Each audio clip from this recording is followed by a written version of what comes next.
आज आकाश मार्गरू 5टी जिल्लार प्राय 12 रु अधिक ब्लॉक रे बन्या परिस्थिति को जाइकी मु अनुध्यान करिछि। माननीय राजस्व मंत्री श्री सुरेश पुजारी एवं स्वतंत्र relief commissioner SRC Shri Rajesh Prabhakar Patil मध्य आज मो सहित एरियल सर्वे रे जाइथिले। विशेष करिकी जाजपुर जिलार 3टी ब्लॉक दशरथपुर, बोरी एवं बिंझारपुर, भद्रक जिलार धामनगर, भंडारी पोखरी और चांदबली ब्लॉक 3टी एवं बालेश्वर जिलार सोर, रेमुणा एवं बालेश्वर सदर एवं मयूरभंज जिलार मध्य किछि अंश बड़साही ब्लॉक एवं ता सहित उदलार किछि अंश एवं कप्तिपदा ब्लॉक रो मध्य किछि अंश देखिबा सहित केन्दुझर रो हाटड़ी ब्लॉक अंचल देखिला परे मु वर्तमान जस्ट सेठू आसिकी पहुंची। ये सब अंचल रो अनेक गाँ पानी घेर रे एबे मध्य रहिछि। तेबे परिस्थिति धीरे धीरे सुधारुछि। प्रायतः सब नदी मानकरे पानीर जो प्रखरता एबे कमिछि। प्रायतः आसंता 2 दिन मध्यरे स्वाभाविक भाव रे नदीर जो प्रभावित जो परिस्थिति ताहा सुधारी जिवो बोली मु आशा करुछि। बन्या परिस्थिति उपरे संपूर्ण भावे नजर रखा जाइछि। सेतिपाई मंत्री एवं अधिकारी मानक सहित आलोचना करी पदक्षेप नेबाकु मु निर्देश देइछि। राज्य सरकार पक्षरु बन्या परिस्थिति उपरे संपूर्ण तीक्ष्ण नजर या उपरे रखा जाइछि। सबु विपर्यय परी ए बन्या रे मध्य किबळी भाबरे जीरो काजुआलिटी हेई परिबो ता उपरे आम सरकार नजर रखिछंती। एही बन्या रे वर्तमान सुधा प्राय 8 लाख लोक प्रभावित होइछंती एवं आम सरकार तरफ 2,69,000 लोकंकु आमे सेमानंकु एवाकुएट करिकी सुरक्षित स्थान को आमे नहीं पारिछंती। एमानंकर पई उद्धार कार्य रे लगा जाइथिबा 17टी ओड्राफ, 7टी एनडीआरएफ एवं 129टी अग्निशम और जरूरी सेवा एमानंकु समस्तंकु शामिल करा जाइथिला।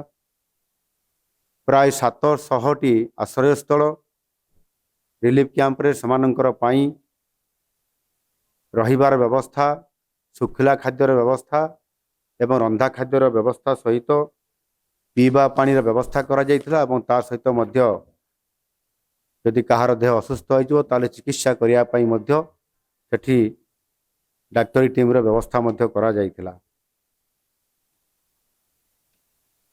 ये समस्त जिला मानकरे क्षेत्र स्तर रे रिलीफ और पुनरुद्धार कार्यक्रम एबे भी तदारक करा जाउअछि।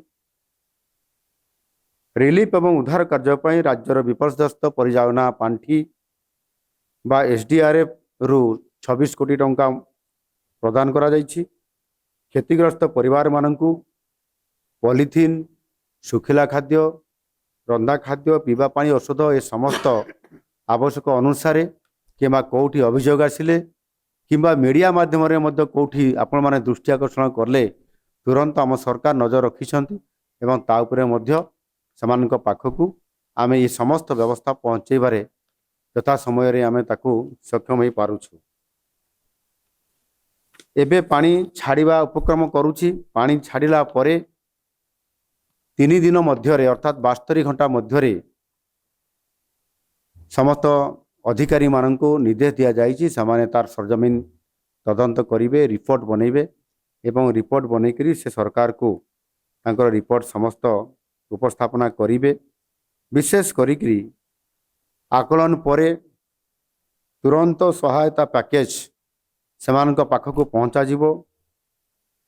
कृषि घर भंगा सहायता उपरे आम सरकार पूरा गुरुत्व दे आसुचंती एवं गुरुत्व मध्य देबे एवं जो बन्या परिस्थिति कारण जोठी घाई सृष्टि है परवर्ती पर्यायर रोड मध्य कोठी दबी जाइछि किंबा भांगी जाइछि से रोड गुड़िकर तुरंत रिपेयरिंग बा मरामती करा जिवो सेथिपाई संपृक्त विभाग अधिकारी मान को निर्देश दिया जाइछि एवं इंजीनियर मान को मध्य काम करिया पई समान को परामर्श दिया जाइछि।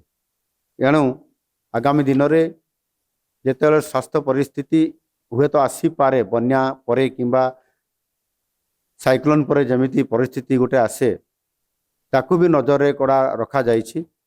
बन्या परवर्ती परिस्थितिर ताकू केमती मुकाबला करा जाई परिबो। रोग कौन प्रकार जमती लोक मान पाखरे एक बड़ जो डायरिया किंबा आपंकर अन्यान्य जो रोग ये न पहुँची पार से सरकार संपूर्ण भाव में सतर्कता अवलंबन करी काम करुछंती। मु आशा करी एथर बन्या परिस्थिति शीघ्र शीघ्र आसला परे मध्य बहुत क्षति घटेला परे माने बहुत बड़ फ्लोरे आसला परे मध्य सतर्कता अवलंबन सरकार तरफ करा जाइथिबारु सूचना ठीक समय समस्त को प्रदान करा जाइथिबारु संभवतः यह को आमे आज गोटे प्रकार एड़े देइछु माने बड़ जो भयंकर क्षति हेबा परिस्थिति बर्तमान एड़ा जाई पारिछि एवं एबे मध्य महानदीर पानी तलमुंडारे आसिकी पहुँचबारे लागिछि।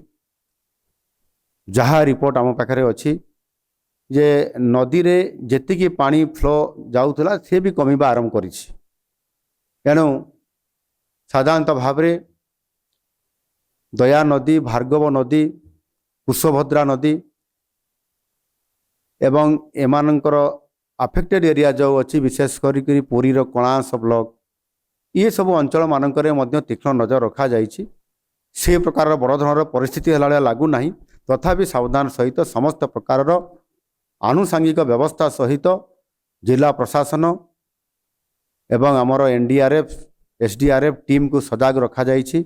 फायर टीम पूरा संपूर्ण भाव में प्रस्तुत होकर अछंती और निश्चित भाव में जो परिस्थिति आसीबो ताकू समाधान तुरंत त्वरित पर्यायर इमरजेंसी रे ताकू समापन करा जिवो एवं निश्चित भाव में ये बन्या परिस्थिति को मुकाबला करिबा पई एवं तार बन्या परवर्ती पर्यायर किभली भाव में चाष कार्य को आउ थे जो जगार संभव अच्छी जो जगार पानीर स्तर कमी जीव से सबको दृष्टि रखिक सरकार उभय राजस्व विभाग तरफ आकलन कला परे कृषि विभाग को मध्य निर्देश दि जाइए से ताहार कृषि क्षेत्र में कौ जगार पुनर्बार आउ थे कृषि कार्य से चाषी मान संपृक्त से काम लगे पारे से सरकार संपूर्ण भाव में या नजर रखिछंती।